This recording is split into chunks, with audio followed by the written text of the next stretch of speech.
So the first thing in terms of just balancing like knowledge, information and knowledge consumption in general is that for me, the learning is always in service of the living.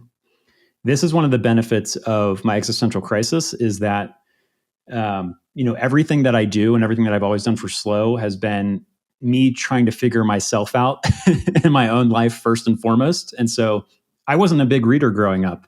And like that's surprising for people to hear because I'm like a professional reader in a sense now, but I never would have guessed that, growing up. But so for me, it's like I almost describe it as like the like training ground and the playing field are like one and the same. Like what I'm learning, I'm applying to my life or testing it out, or like we talked about, like weighing contradictions or paradoxes of, hey, that doesn't align with what I've been thinking. I need to look into that. All of that is happening in like real time in terms of the learning and the living are like a constant feedback loop. It's that whole loop of like questioning, learning, developing flywheel constantly at play.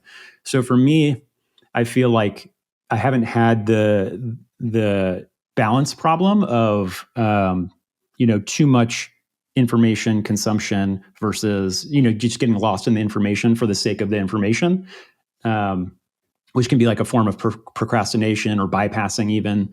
You could use a number of different words for it. But in terms of spirituality, so this gets interesting when it comes to spirituality because again, spirituality isn't something that I said. I was raised Catholic. I went to a Jesuit high school, but I wouldn't have called myself spiritual ever in life, until recently.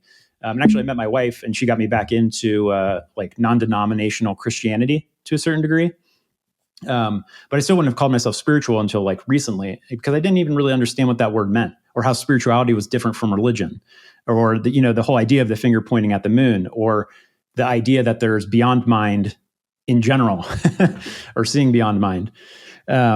So there are two sides to this. The first one is that one of the things I feel like I could call myself as like a spiritual translator. So this is on the level of the mind where, and you see this all the time with spirituality writings, especially because you're talking about East and West, and you're talking about different time periods. So geographically different and generationally different.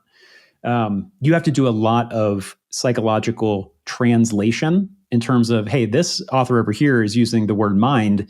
This one's using consciousness. This one's using lowercase mind. This one's using uppercase M mind, or lowercase s self, uppercase s self.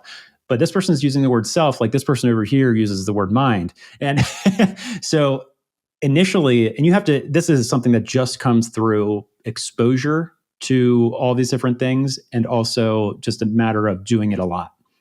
You become a better spiritual translator over time, where you can now understand, you can read someone and say, okay, I understand immediately how this person is using this terminology, and it compares and contrasts to how this person over here is saying this with either the same or different words. So I actually cover this in the synthesizer course. It's called Creating Common Ground and Coming to Terms. So Mortimer Adler, who wrote the famous book, How to Read a Book, talks about the importance of doing this. If you're doing the highest level of reading, which is called syntopical reading in his terminology, that's when you're reading across books and across authors. In order to synthesize those, you have to be able to create common ground between the authors. And it's up to you as the reader to be able to do that. The author's not going to do that. The book's already been written. They might be long gone. So it's up to you to be able to understand and interpret the words correctly. And until you can do that, you're not going to be able to synthesize across authors and books. So this to me comes into play in spirituality more than any other subject area, because the terminology can just be so different in terms of how people are using terms and words and things like that. So that's the first side of it, is being able to create common ground and come to terms with all these authors and be almost like a spiritual translator. What that allows you to do, I'm seeing balloons on my side. I don't know if you're seeing that. Yeah. No worries. Yeah. Yeah. I guess it liked what I said. Celebrate spiritual translation. But the second side of that is what that allows you to do, because that's all on the psychological level of the mind, all the translation, coming to terms, creating common ground. That allows you to create a better map. That gives you a better finger pointing at the moon. So instead of having, what are there, 3,000 different religions?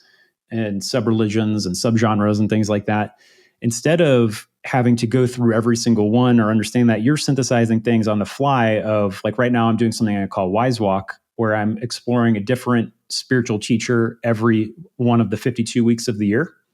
So right now we're 20 weeks into that. And so I've now listened to 30 minutes a day. So 3.5 hours per teacher per week. So I've now listened to 20 different spiritual teachers, some I had no exposure to prior to doing this. And I'm now understanding, and even the people that are doing it with me are like, hey, I'm starting to see some of the same themes. They're talking about the same patterns. They might be using different words, but they're talking about the same stuff. So your map is starting to get really, really good. And you're able to then leverage that in terms of going beyond mind and seeing beyond mind and all of that. So it's a huge help in terms of how all of that plays out. And this gets us back to ego development theory, because both Suzanne Cook-Reuter and her colleague Beena Sharma, who runs the Vertical Development Academy and does a lot with like polarity thinking and things, they talk about how horizontal learning or horizontal development, just the act of learning, is a catalyst for vertical development. So again, we're back to the questioning, learning, developing, process and flywheel of how all that plays out. And development is just another word for perspective transformation. And perspective transformation is just another term for how to see, or how you see the world and yourself in the world. So again, it's all the dots kind of connect and play out. But yeah, the spiritual translation has been a big thing for me. I wouldn't have understand any of this early on, but it's just come through a lot of quantity. The quality comes through the quantity.